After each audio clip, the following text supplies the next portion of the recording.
परमेश्वर का पुत्र बनना, परमेश्वर का पुत्र આ યોજના હતી આપણે પરમેશ્વરના દીકરા બની और हम उद्धार पाना है અને આપણે ઉદ્ધાર और પામવાનો परमेश्वर स्वभाव को पाना है, અને પરમેશ્વરના સ્વભાવને પામવાનું છે, अनंत जीवन पाना है, અનંત જીવન પામવાનું છે प्रभु का महिमा को पाना है અને પ્રભુની મહિમાને और પામવાનું છે प्रभु यीशु मसीह स्वरूप में तैयार हो जाना है અને પરમેશ્વરના સ્વરૂપમાં તૈયાર થઈ જવાનું છે और हम परमेश्वर बनने का बर्तन बन जाना है અને પરમેશ્વરથી ભરેલું એક આપણે સાધન બની જઈએ और परमेश्वर को हमारे अंदर के हमारे द्वारा परमेश्वर को प्रकट करना है અને આપણી અંદરથી પ્રભુને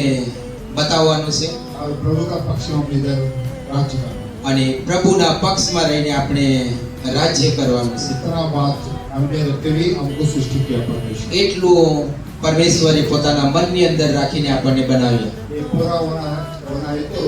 हमें जीवन का फल खाना पड़ेगा। આ પૂરું કરવાનું છે તો આપણે જીવનના વૃક્ષનું ફળ ખાવું जब પડશે जीवन का फल खाएगा जीवन क्योंकि परमेश्वर इंसान का अंदर आ जाएगा જ્યારે જીવનનું ફળ ખાઈશું તો જીવતા परमेश्वर अंदर आता है। હા જીવતો પરમેશ્વર અંદર આવે છે अभी जीवन का फल बोलने से प्रभु यीशु मसीह है। તો અહીં જીવનનું ફળ બોલવાથી પ્રભુ ઈસુ મસીહ છે जब हम यीशु मसीह को खा लेते हैं मतलब स्वीकार करते हैं तब यीशु मसीह हमारे अंदर आ जाएगा। જ્યારે જીવનનું ફળ મતલબ ઈસુ મસીહનો સ્વીકાર કરીએ છીએ ત્યારે પ્રભુ ઈસુ આપણી અંદર આવે છે हालेलुया।